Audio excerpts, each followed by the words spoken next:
Hello, hello. Alors, une nouvelle vidéo concernant la grande étape, ce que j'appelle le grand saut, qui est de transcender ses peurs pour oser se lancer, oser aller dans ta zone de génie, oser révéler au monde tes dons.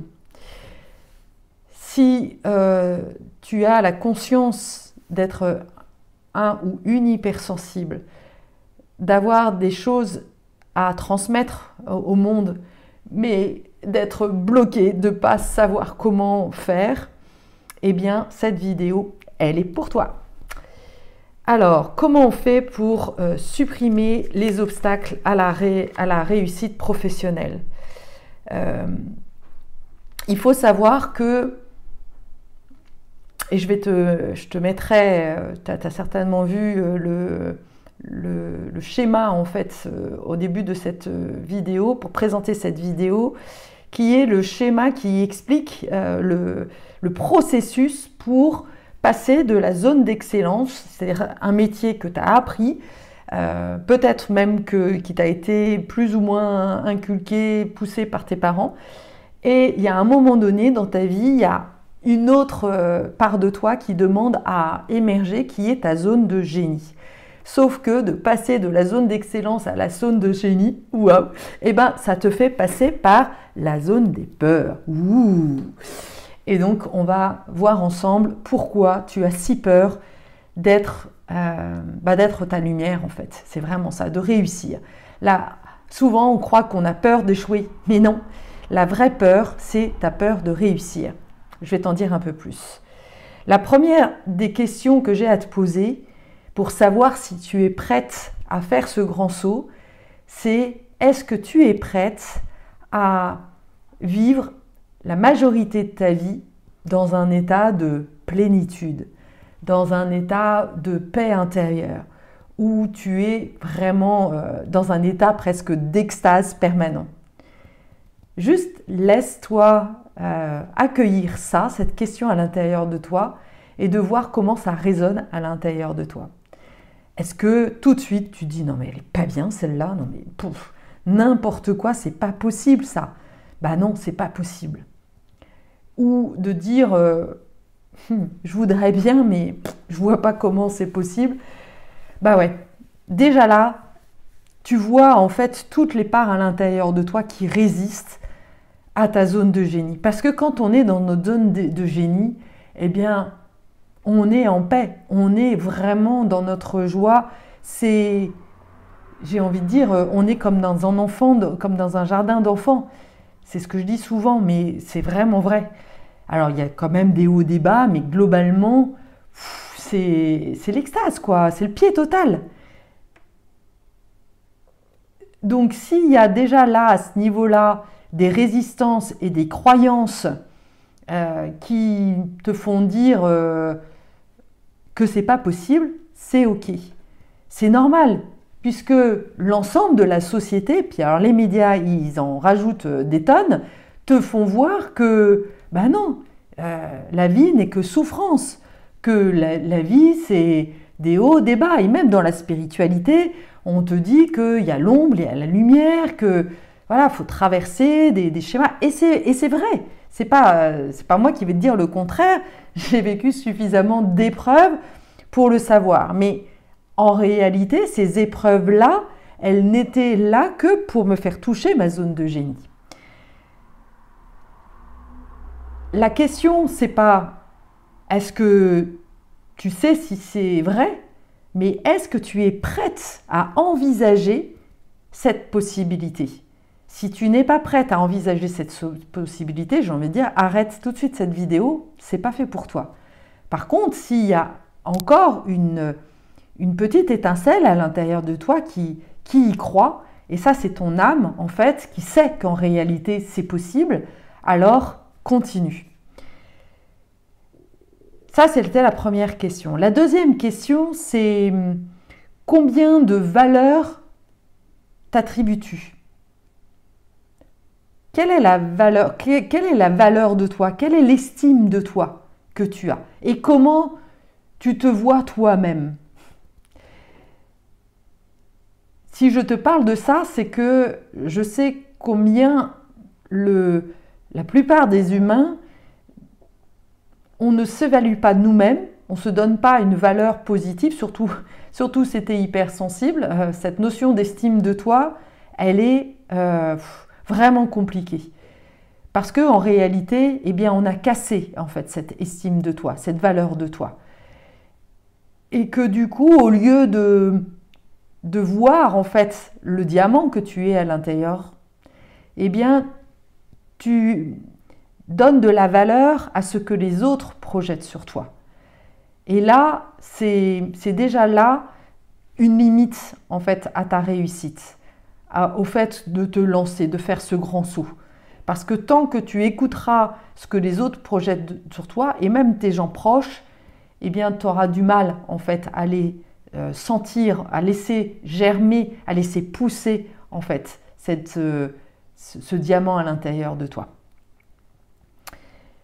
Et notre peur la plus profonde, je te l'ai dit, c'est pas l'échec, c'est la réussite.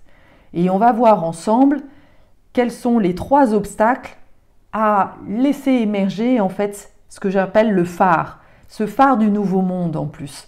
Parce que non seulement toi tu es un diamant, mais en plus tu as vraiment à l'intérieur de toi des secrets, des clés pour l'humanité, pour les aider à devenir meilleurs humains. Mais tu n'en as même pas conscience parce que cette part de toi, souvent, tu l'as mis sous mode veilleuse. Mais en réalité, tu as une médecine particulière. Tu es différent et cette différence est vraiment un cadeau, une clé pour le nouveau monde. Ok. Comment c'est pour toi déjà là? Juste laisse vibrer à l'intérieur de toi ce qui est là.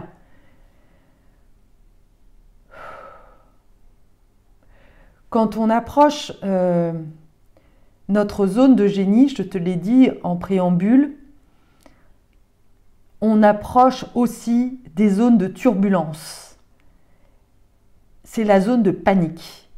Ça peut être une zone de peur, mais ça peut être aussi une zone de panique. Et je sais de quoi je parle parce que je l'ai traversée, cette zone de panique.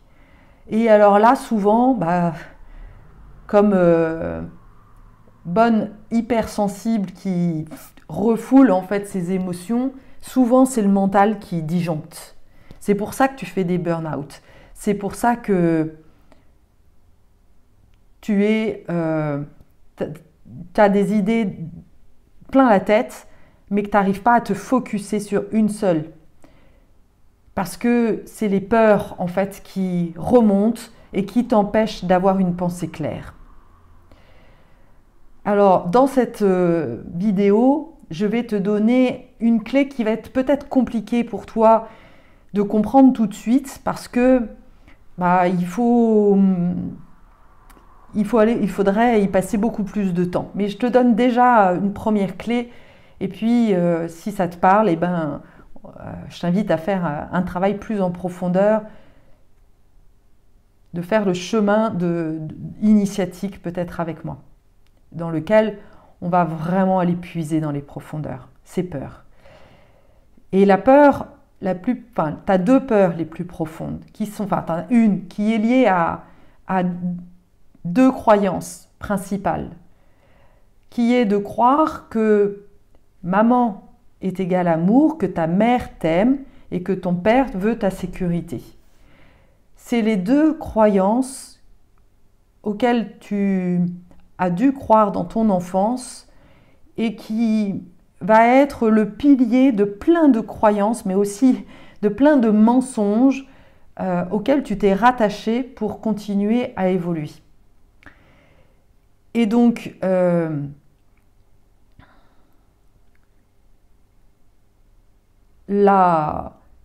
pour faire plaisir à ta mère, pour faire plaisir à ton père, et j'ai envie de dire, même si tu as déjà conscience que ta mère et ton père ne sont pas parfaits, eh bien, il y a certainement en fait des zones d'ombre, des croyances que tu as construites et qui t'empêche en fait de faire ce grand saut. Pour ça, j'ai envie de te dire, est-ce que tu as été désiré? Est-ce que tu t'es senti accepté? Est-ce que tu t'es senti faisant partie des tiens, en fait, dans ta famille? Si, comme moi, tu as été comme un espèce de vilain petit canard, eh bien, tu as vraiment la problématique qui est que ta différence a été rejetée. Et que toi-même, tu as rejeté ta différence. Tu as endossé des rôles, des masques pour continuer à évoluer. Voilà, tu as continué en pensant être un canard alors que tu es un cygne. Et que, encore une fois, même si tu as déjà fait ce travail, une part de travail, parce que toutes les personnes que j'accompagne ont déjà fait beaucoup de travail sur elles, ont compris déjà beaucoup de choses, mais en réalité, il y a encore une part d'elles, justement ce signe qui est symbolique en fait, que tu ne vois pas comme un signe, que tu vois comme un défaut. Et c'est souvent d'ailleurs relié à une part spontanée en toi, une partie intuitive en toi, que tu as manifestée à un moment donné et qui n'a pas été valorisée. Et donc du coup, tu as construit la croyance que cette part spontanée n'était pas bonne, qu'il ne fallait pas la suivre, qu'il ne fallait pas l'écouter. Alors que c'est ton intuition, c'est ta puissance intérieure et que du coup, tu as voulu rentrer dans des cases, peut-être suivre des formations, mais que ça, finalement, à l'intérieur de toi, ça te dit, ouais, mais j'arrive pas à me lancer parce que c'est trop rigoureux, c'est pas comme je veux et que tu n'arrives pas en fait à trouver ta voie. Et c'est pour ça que tu fais appel à moi parce que quelque part, à travers l'accompagnement que je propose, je te montre comment faire. Je te montre comment faire appel à ton intuition. Peut-être sortir un tambour à un moment donné, sortir n'importe quoi, jouer avec des cartes. Voilà, sortir en fait des cadres tout faits et laisser parler justement tes outils à toi, ta manière à toi d'accompagner. Et c'est souvent là en fait que c'est parce que justement il y a cette part-là qui n'arrive pas tu donnes pas de valeur à cette part intuitive-là, que du coup tu t'auto-sabotes. Et que si peut-être que tu as déjà essayé de te lancer, comme moi j'avais déjà démarré en fait ce lancement, mais dès que je commençais à rayonner, dès que je commençais à monter une marche, eh bien il fallait que je me casse la gueule. C'est un peu l'histoire du président Bush qui rêvait en fait, ou Clinton, je ne sais même plus, non c'est Clinton, pardon, qui à un moment donné s'est vu président, mais comme il était dans cette limite supérieure et dans cette croyance que ça n'était pas pour lui, voilà, il a construit il a attiré à lui ce scandale sexuel avec Monica ou je ne sais plus qui a fait que son rêve s'est transformé en cauchemar. Et c'est peut-être ça que tu vis aussi. Parce que tu as des croyances limitantes qui t'empêchent en fait de réussir. Et donc on va y aller en fait dans ces 3 croyances principales qui sont des obstacles, qui sont comme des barrières, des choses qui sont trop hautes pour toi et donc du coup tu n'as pas assez d'énergie pour aller les sauter et c'est pour ça que on va faire ce travail ensemble pour pouvoir oser aller au-delà.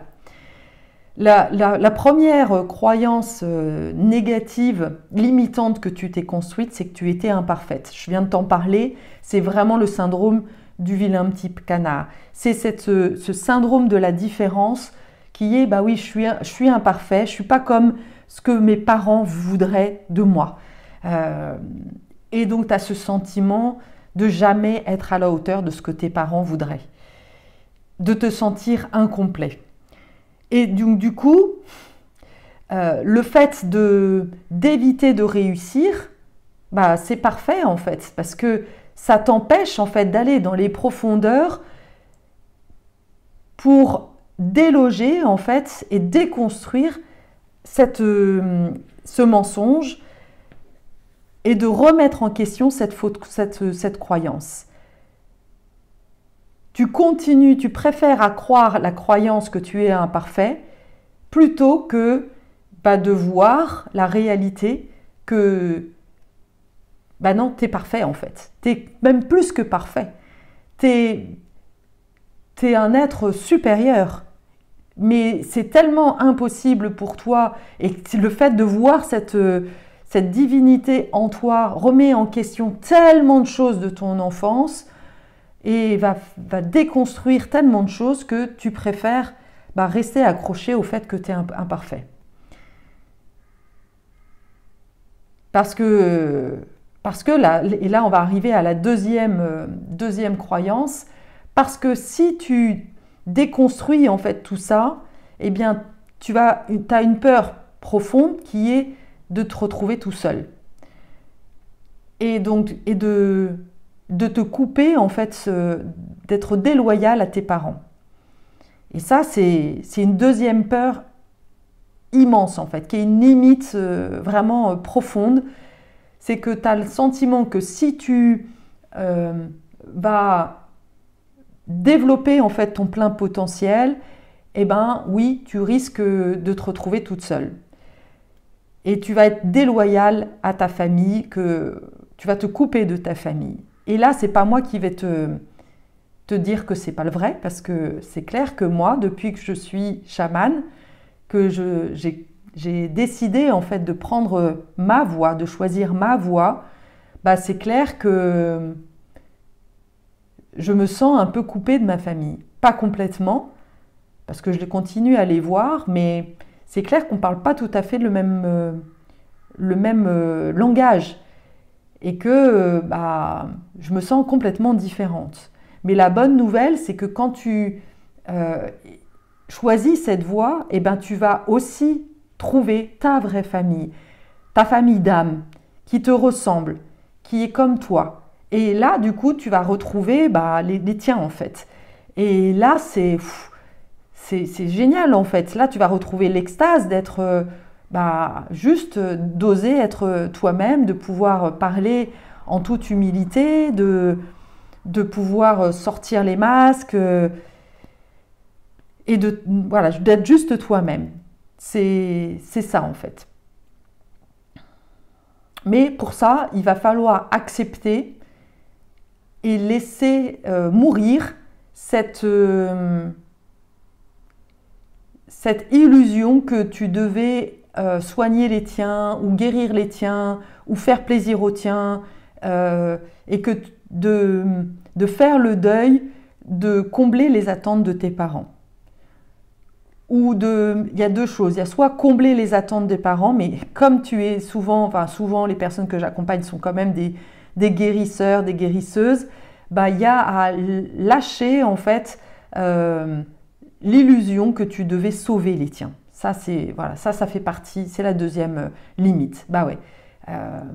Parce que tu vas pouvoir sauver des gens, tu vas pouvoir, alors sauver c'est pas le mot, mais c'est guérir des personnes, tu vas pouvoir les aider, les accompagner. Mais s'il y a bien des personnes que tu ne vas pas pouvoir aider, et ça c'est difficile, ce sont tes proches. En tous les cas, tant qu'eux-mêmes ne veulent pas se mettre en marche, tu ne peux pas les aider. Parce que souvent, ta famille fait encore partie de la 3D et que toi, tu es passé déjà dans un autre monde. Voilà, et là, c'est reconnaître que vous ne faites pas partie de la même famille. Et ça, c'est pas facile en fait.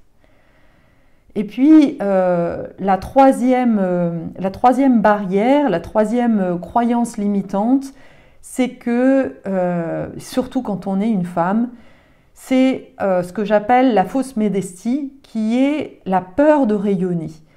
La peur de rayonner parce que y a plein de croyances, plein de mensonges en fait qu'on t'a demandé. On t'a demandé de te taire en tant que femme, on t'a demandé de ne pas briller parce que si tu brilles trop, alors du coup tu risques d'éclipser d'autres personnes et notamment, toujours pareil, dans ta famille, on t'a fait croire en tant qu'enfant doué, tu avais des dons, tu avais des lumières, tu avais une puissance, tu avais une parole juste, voilà, t'as des dons.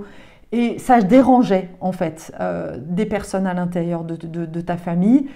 Et donc, on a castré en fait cette part de toi, on a éteint en fait cette part de toi. En réalité, je vais même être plus précise que ça, ce n'est pas les autres qui ont éteint, c'est toi qui as choisi d'éteindre en fait ta lumière, d'éteindre ta puissance, d'éteindre tes dons, parce que, eh bien, tu sentais que le fait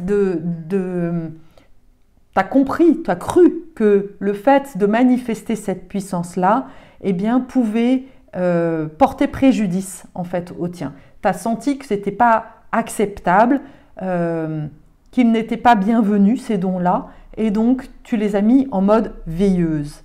Et là, il va falloir de nouveau remettre, en fait, relaisser et remettre de l'air sur ce feu, vraiment laisser monter en fait ce feu à l'intérieur de toi. Et bah oui, et donc ce feu-là, ta peur la plus profonde, c'est qu'elle vienne créer un espèce de chamboulement dans ta vie. Et si tu es marié, moi je le vois, hein, la plupart des personnes que j'accompagne, elles ne sont pas mariées parce que bah ouais, ça peut faire un grand chamboulement en fait dans ta vie et ça peut mettre en péril, te faire prendre conscience que finalement bah, ton couple n'est pas basé sur les bonnes raisons en fait, et que de choisir ta voie bah, peut mettre en péril ton mariage. Et ça, bah, souvent on n'ose pas le faire. Et moi, c'est pas pour rien que j'ai d'abord commencé à divorcer et ensuite à révéler qui je suis. Et que je l'ai fait à un moment où j'étais toute seule. Parce que bah, quand j'étais en couple, bah oui, en fait, je voyais bien que dès que je manifestais ma puissance, eh bien, ça dérangeait en fait mon compagnon. Et que, bah voilà, et donc et moi, bah, j'avais cette culpabilité. Je pensais d'ailleurs à chaque fois que c'était mal, qu'il y avait cette culpabilité en moi qui pensait que c'était lui qui avait raison et que à chaque fois, ça limitait en fait ma puissance. Et donc du coup, la seule solution que je voyais, eh bien, c'était justement de baisser en fait le volume. Et de retomber en mode victime, en mode martyr, plutôt que de me confronter en fait à ce que l'autre pouvait me renvoyer, parce que, et à ce moment-là, j'aurais pu manifester ma puissance. Mais manifester ma puissance, c'était justement oser rayonner, oser affirmer, oser exprimer qui je suis pleinement. Et là, en fait, c'est aussi me libérer de toute cette part d'ego qui a besoin en fait d'être reconnue, qui a besoin d'être aimée. Et waouh, ça se libérer de ça, c'est énorme.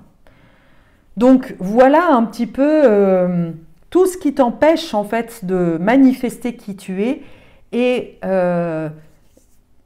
d'aller voir tes peurs. Et la dernière chose que j'ai envie de te donner comme éclairage, c'est que les peurs, justement, qui sont là au moment où on se rapproche de la zone de génie, eh bien souvent, on repart dans le faire, on repart dans le écouter une vidéo ou dans tout ça parce qu'on veut éteindre en fait cette peur, on veut qu'elle s'en aille. Alors qu'en réalité, le secret, ce n'est pas de vouloir la supprimer, cette peur, c'est de la transcender. On va rentrer dedans. Ouh! Et en fait, on va se rendre compte que cette peur n'est qu'une illusion. Et pour ça, en fait, moi, j'utilise dans mes accompagnements mon tambour pour aller connecter, en fait, te permettre de chevaucher un animal totem pour aller transcender cette peur. Je pense que d'ailleurs, ça me donne cette idée de faire une prochaine vidéo où je vais t'aider à transcender, à chevaucher ton animal totem, qui est ton animal de puissance en fait, et qui va te permettre justement de transcender des peurs pour aller manifester qui tu es. Voilà, voilà j'espère vraiment que cette vidéo t'aura apporté des éclairages sur tout ce qui peut te bloquer encore dans la manifestation de qui tu es au niveau professionnel pour trouver ta voie, pour aller exprimer ta voie, ta vocation. Voilà. Et si tu as besoin, si tu sens avoir besoin d'aide pour passer ce cap-là, alors vraiment, je t'en prie, réponds à ce questionnaire que tu vas avoir ci-dessous pour une séance gratuite lors de laquelle je vais t'expliquer comment on fait en fait ce voyage initiatique pour vraiment rayonner qui tu es. Parce que il y a des moments où quand on est vraiment emprisonné et surtout quand ça fait 30-40 ans qu'on fonctionne, voire même peut-être 50 ans comme moi, que tu fonctionnes avec ces croyances, ces mensonges, eh bien tu vas avoir besoin d'aide en fait pour aller mettre de la lumière sur tous ces mensonges que tu t'es construites et t'en libérer une bonne fois pour toutes pour faire germer justement ce beau diamant et trouver ta voie et voilà et savoir ce pourquoi tu es là en fait. Ouh Merci, à bientôt.